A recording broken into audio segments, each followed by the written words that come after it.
নমস্কার, কেমন আছেন সবাই? আশা করি ভালো আছেন। আমার রান্নাঘরে আপনাদের সবাইকে স্বাগত জানাই। আজ আবার একটা রেসিপি নিয়ে আপনাদের সঙ্গে শেয়ার করতে এলাম।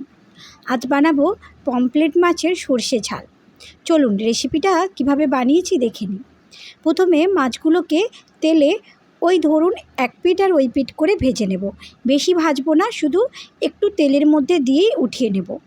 পমফ্রেট মাছ খুব নরম হয়, নদীর মাছ, এমনিতেই যে কোনো নদীর মাছ খুব নরম হয়, তাই বেশি ভাজবো না, অল্প করে ভেজে নিয়েছি। দেখুন প্রথমে একটা ভেজে নিলাম, তারপরে এক এক করে আর একটাও ভেজে নেব।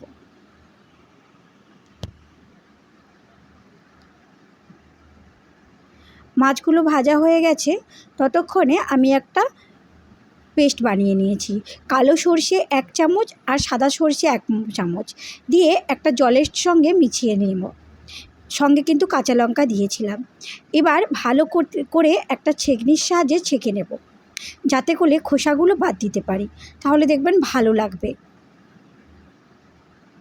আমার এখানে জলটা একটু বেশি পড়ে গেছিলো, আপনারা কিন্তু জলের পরিমাণটা দেখে দেবেন। এরপর ওই জলের মধ্যেই দিয়ে দেব হলুদ গুঁড়ো, আর দিয়ে দিলাম জিরে গুঁড়ো 1 টিস্পুন, আর লবণ, পরিমাণ মতো লবণ। আর আপনারা যদি চান তাহলে এখানে লঙ্কার গুঁড়োও দিতে পারেন, আমি আর দিইনি। দেখুন মাছ ভাজা হয়ে গেছে।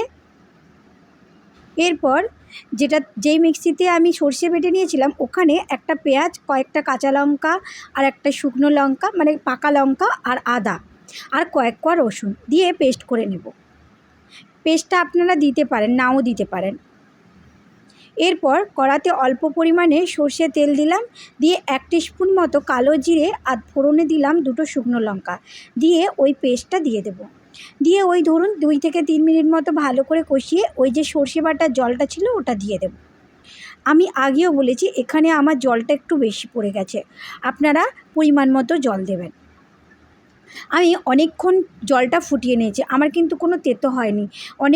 অনেকে বলে যে সর্ষের জল বেশি ফোটালে নাকি তেতো হয়ে যায়, আমি কিন্তু এখানে একটুও তেতো হয়নি।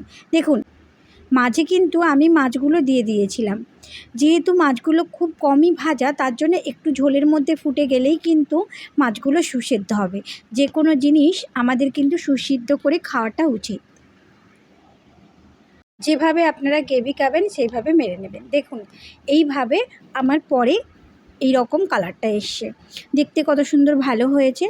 আমার এই রেসিপিটা আপনাদের যদি ভালো লেগে থাকে তাহলে নিজেরা বানিয়ে কমেন্ট করে জানাবেন। চলুন দেখা হচ্ছে পরের ভিডিওতে।